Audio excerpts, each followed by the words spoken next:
Hello viewers வணக்கம். இன்னைக்கு நம்ம மாஸ்டர் ஸ்பீக்ல பார்க்க போற படம் சிறுத்தை சிவாவோட இயக்கத்துல, சூர்யாவோட நடிப்புல இன்னைக்கு நம்ம மிகப்பெரிய எதிர்பார்ப்புகள் மத்தியில தியேட்டர்ஸ்ல வெளியாகிருக்கிற கங்குவா. படம் எப்படி இருக்கு? அப்படின்னு நம்ம இன்னைக்கு லைட்டா பார்க்கலாம்.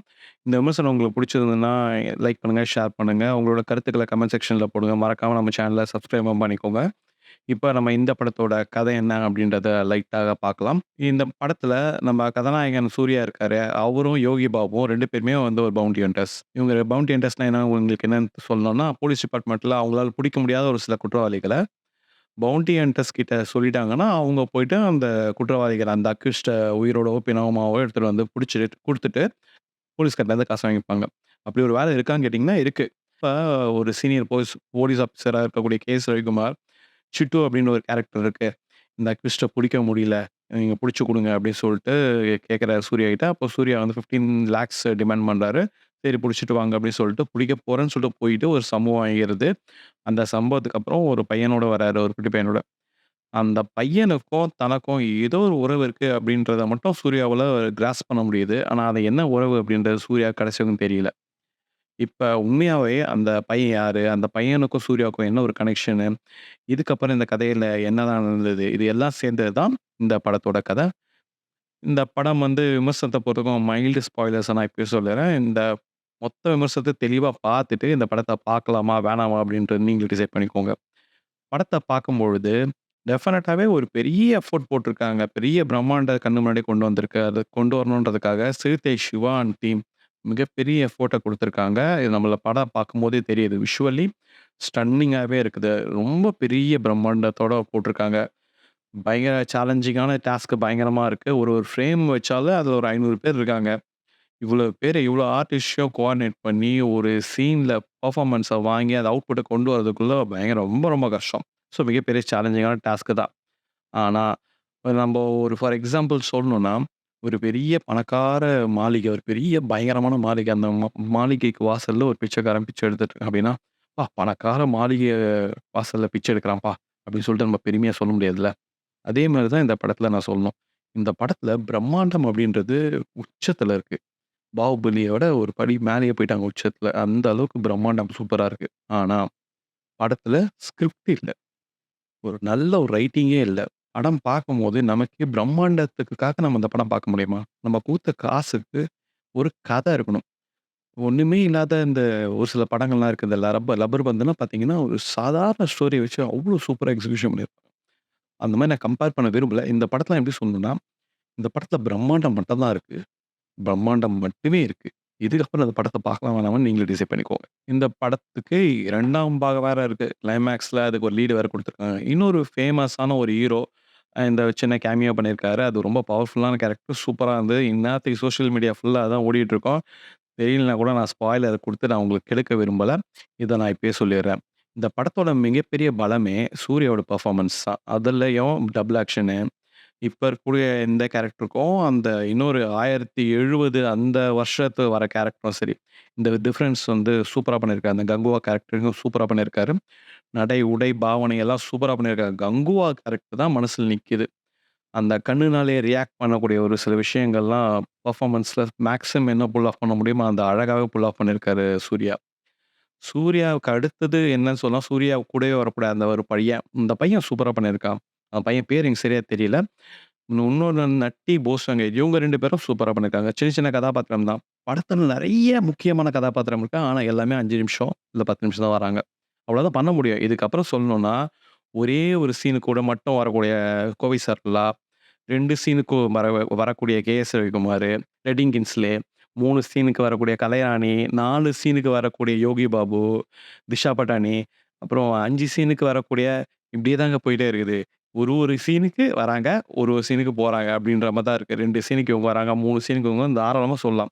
எல்லாருமே அளவுக்கு அதிகமான ஆள்கள போட்டு ஒரு ஆளுக்கு ஒரு சீன் தான் கிடைக்கும். அதுதான் இந்த படத்தோட பிரச்சனையே. அத நம்ம அப்புறமா சொல்றேன் என்னன்றது. எல்லாரும் சின்ன சின்ன கதாபாத்திரம் தான். ஆனா கதாபாத்திரம் குடுக்கப்பட்ட கதாபாத்திரத்த வந்து ரொம்ப நீட்டா பண்ணியிருக்காங்க. அது ரொம்ப பெஸ்ட்டா சொல்லலாம். இந்த படத்துல வெற்றியோட சினிமாட்டோகிராஃபி வேற லெவல். ஆக்ஷன் சீக்வென்ஸ காட்சி படத்துல சூப்பர் பின்னி எடுத்துட்டாரு. அந்த 1070ல கங்குவா வர அந்த ஃபைட் சீன்ஸ்லாம் வந்து சூப்பர்பா பண்ணியிருக்காரு. வெற்றி ஹேட்ஸ் ஆஃப். கேமரால ஒரு ஃப்ரேம் வச்சேன்னா, அந்த ஃப்ரேம்ல 500, 1000 பேர் இருக்காங்க. 500 அந்த 500 பேர விஷுவலி அப்பீலிங்கா காட்டணும். அதே மாரி குடுக்குற டீட்டெயிலிங்கும் கரெக்ட்டா காட்டணும். இது ஆக்ஷன் சீக்வென்ஸ் எல்லாத்தையும் அதகலமா காட்டணும். இது எல்லாத்தையும் நல்லா சூப்பரா நேர்த்தியா கொண்டு வந்திருக்காரு வெற்றி. குறிப்பா இந்த படத்துல ஒரு பிணக்குவியல் காட்சி ஒண்ணு இருக்கு. மலையாள படமான ஜல்லிக்கட்டு கிளைமாக்ஸ்ல எப்படி ஒருத்தன் மேல ஒருத்தன் ஏறி மலை மேல ஏறுவாங்க பார்த்தீங்களா? அந்த நம்மளுக்கு ஆக்சுவலா பிரம்மாண்டமா இருக்கும் அந்த சீன். அப்படி ஒரு காட்சி, அப்படி ஒரு ஃப்ரேமிங் இந்த படத்துல இருக்கு. மிரட்டி விட்டுருப்பாங்க. அந்த சீன் மட்டும் சூப்பர்பா இருக்கு. ரொம்ப ரொம்ப அழகா இருக்கு. வெற்றி சினிமாட்டோகிராஃபில அது ஒரு பெஸ்ட் நாட்ச்ன்னு சொல்லலாம். மேக்கப் வந்து நீங்க பாராட்டியே ஆகணும். ஏன் பாராட்ட நான் சொல்லணும்னா, படத்துல யார் நடிச்சிருக்காங்கன்னு தெரியாது. நீங்க போய் படத்த பார்த்தீங்கன்னா, அவங்களோட வாய்ஸ வச்சு தான், "ஏய் இவர்ல, ஏய் இவருடா, ஏய் இவன்டா, இவன்டா" அப்படின்ற மாரி தான் நீங்க ஆர்டிஸ்ட் யாருன்னே தெரியாத அளவுக்கு அந்த மேக்கப் இருக்கும். அப்பா கருப்பிட்ட படம் பார்த்த மாரி தான் இருந்தது எனக்கு. அ முகத்த பார்த்து யார் அந்த ஆர்டிஸ்ட்ன்னு கண்டுபிடிக்கவே முடியாது. அந்த அளவுக்கு மேக்கப்ல இன்டென்ஸா பண்ணியிருக்காரு. ரொம்பவே நார்மலாவே பண்ணியிருக்காரு. படத்தோட புரொடக்ஷன் டிசைன பொறுத்தவரைக்கும் ரொம்ப சூப்பரா இருக்கா. காஸ்டியூம் பண்ண டீம் ரொம்ப சூப்பரா சொன்னோம். சவுண்ட் டிசைனிங், விஎஃப்எக்ஸு, எஸ்எஃப்எக்ஸு ஏன் விஐ டீமே வைக்கலாம். டிஐ டீம் சூப்பரா பண்ணியிருக்காங்க. கரண்ட் வெர்ஷன்ல இப்ப இருக்க பிரசன்ட் வெர்ஷன காட்டுவாங்க. சினாரியோல பிரசன்ட்டா காட்டுவாங்கல்ல, அந்த காட்சியும் சரி, பீரியட் போர்ஷனும் சரி, அந்த 2 காட்சி அமைப்பு டிஃபரன்ஷியேட் பண்றது ரொம்ப சூப்பரா இருந்தது. இந்த மாரி நெறைய சொல்லிட்டே இருக்கனே. இந்த படத்துல மைனஸே இல்லையா? அப்படின்னு சொன்னா, மைனஸ் இருக்கு. வரேன், வரேன். படம் பார்த்தீங்கன்னு வச்சுக்கங்களேன், காது 2ம் வலிக்கும். அந்த அளவுக்கு மியூசிக் டைரக்டர் டம டம டம டம டமன்னு பண்ணியிருக்காரு. எங்க பார்த்தாலும் ஸ்டன்னிங்கான விஷுவல்ஸு. ஒரு ஃப்ரேம் வச்சா 500 பேர் இருக்கிறாங்க. அவ்வளோ பேர் வச்சு நம்மளுக்கே ஒரு மாரி ஆயிடும். இதெல்லாம் தோண வச்சாலும், ரைட்டிங் எங்கேயுமே கிடையாது. ரொம்ப புவர்லி ரிட்டன் ஸ்கிரிப்ட். அந்த அளவுக்கு எந்த கதாபாத்திரமுமே வந்து துளி கூட கனெக்ட் கிடையாது. ஃபர்ஸ்ட் ஹாஃபாவது ஓரளவுக்கு சுவாரஸ்யமா போயிடுது. ஏன்னா 2 சூர்யாவோட இன்ட்ரோ, அவங்க கொண்டு வந்த விதம் இதெல்லாம் இதெல்லாம் வந்து ஓரளவுக்கு ஓகேவா தான் இருக்கு. ஆனா, ஓரளவுக்கு தான். ஃபர்ஸ்ட் ஹாஃப் ஓடிச்சு. செகண்ட் ஹாஃப் எல்லாம் படுத்தது படுத்ததா. அதுக்கப்புறம் எந்த சுவாரஸ்யமும் கிடையாது. "எப்பங்க படத்த முடிப்பீங்க?" அப்படின்ற மாரி தான் இருந்தது. இது தோண வச்சது முக்கியமான காரணம், எந்த கதாபாத்திரமுமே ப்ராப்பரா எழுதல. ஏன்னா நெறைய கதாபாத்திரத்த வச்சு ஒரு சீனுக்கு 2 ஆக்டர், ஒரு சீனுக்கு 2 ஆக்டர். இதே மாரி சீன் பை சீனா தனித்தனியா பிரிச்சு எடுத்தீங்கன்னா, எல்லாருக்கும் ஒரு 5 நிமிஷம் தான் பெர்ஃபார்ம் பண்ண முடியும். யாருமே ஸ்ட்ராங்கா நிக்கவே மாட்டாங்க. அந்த இடத்துல தான் இது இந்த படத்துல பிரச்சனையே சொல்லலாம். யார் அவர் கதாபாத்திரம் வந்து ரொம்ப சூப்பரா இருந்தது அப்படின்னு சொன்னா, சூர்யாவ தவிர வேற யாருமே கிடையாது. முக்கியமா கேமியோல வர்றது ஒரு ஹீரோ. முக்கியமா அந்த படத்தோட வில்லன். அண்டர்லைன் பண்ணி சொல்லலாம் அந்த வில்லன. அவரு எப்படியாப்பட்ட ஆளு? அவரு குடுத்த கதாபாத்திரம் சூப்பரா பண்ணியிருக்காரு. ஆனா டேய் ஏன்டா அவர டம்மி பாவா ஆயிட்டீங்க? ஏதாவது ஒரு எழுதுனா தானே ஸ்கிரிப்ட்ல அவரு எப்படி தெரியுமா? டேய் அவரு இப்படி தெரியுமா? அப்படி தெரியுமா? சொல்லிட்டு மத்த படங்கள்லாம் பயங்கரமா பில்டப் குடுத்துட்டு, இவர் தான் வில்லனா? என்னடா சப்பையா போட்டீங்க? அவரு வில்லன் அவரே நம்ப மாட்டாரா? அந்த அளவுக்கு டம்மியா பாவாவா பண்ணி விட்டீங்க. தமிழ் சினிமா வரலாற்றிலேயே நம்ம பார்த்த படங்கள்லயே ரொம்ப டம்மி பாவாவான வில்லன் இவரு தான். அப்படியாப்பட்ட ஒரு டம்மி வில்லன். சுத்தமா எங்கேயுமே செல்ஃப் எடுக்காத வில்லன். இவரு எதுக்கு இந்த படத்துலக்கு அப்படின்னு எனக்கு ஒரு ஃபீல குடுத்துச்சு. அவரோட கம்பேர் பண்ணும்போது அந்த கேமியோவா வரக்கூடிய கேரக்டர் ம் சூப்பர். அந்த கதாபாத்திரம் கூட ஓரளவுக்கு வெயிட்டா இருக்கு. ஆனா வில்லன வந்து டம்மி பண்ணிட்டாங்க. அப்புறம் வில்லனே படுத்துட்டாரு. படம் எப்படி இருக்கும்? இந்த மாதிரி கதாபாத்திரம் வடிவமைப்பு தான் இந்த படமே. இது எல்லாம் தாண்டி நம்ம டிஎஸ்பி அவர மறந்துடவே கூடாது. நல்லா ஒரு டிஆரோட ரெஃபரன்ஸ் எல்லாம் பார்க்கலாங்க. அவரு டமரு டமரு டம், டமரு டமரு டம், டம் டம் டம் டம் டம் எங்க ஒரு ரைஸ் மில்லுக்கு பக்கத்துல உட்காந்து காத வச்சா எப்படி இருக்கும்? அந்த மாரி காதுல ரத்தம் வராத கொற, படம் ஃபுல்லா ஒருத்தர் கத்துனா பரவாயில்லங்க. ஊரே கத்துறானுங்க. ஒரு கேரக்டர் கத்தி ஊன்னு கத்துனா, ஒரு கத்தி முடிச்சா அடுத்த கேரக்டர் கத்த ஆரம்பிக்குது. இந்த மாரி கத்தினே இருந்தாடி ஆடியன்ஸ் காதெல்லாம் வலிக்கும்டா. டேய் அவரு 10 நிமிஷம் கத்துனா, நான் 10 நிமிஷம் கத்துவேன்னு. என்னடா பண்ணி வச்சிருக்கீங்க? படத்தோட பேக்கிரவுண்ட் ஸ்கோரு ஒரு சில இடங்கள்ல வந்து கூஸ் பம்பா இருக்கு. இல்லன்னு சொல்லல. ஆனா மேக்ஸிமமான படம் ஃபுல்லா இரைச்சல் தான்.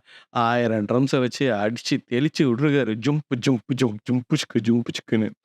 சூர்யா கிட்ட ஒரு பையன் வந்து ஒரு கட்டத்துல சேர்றாரு அப்படின்னு சொல்ல முடியாது. ஒரு பையன் வராரு, ஆட் ஆவுறாரு.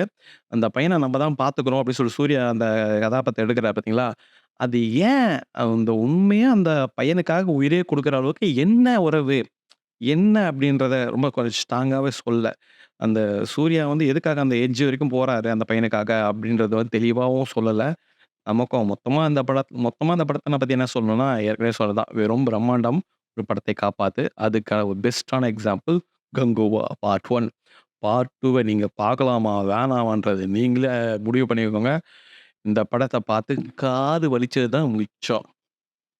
இதே மாரி ஒரு சூப்பரான ரிவ்யூவோட, சூப்பரான ஷோவோட உங்கள வந்து சந்திக்கிறேன். அதுவரை உங்களிடம் விடைபெறுவது உங்கள் பிரசன்னா.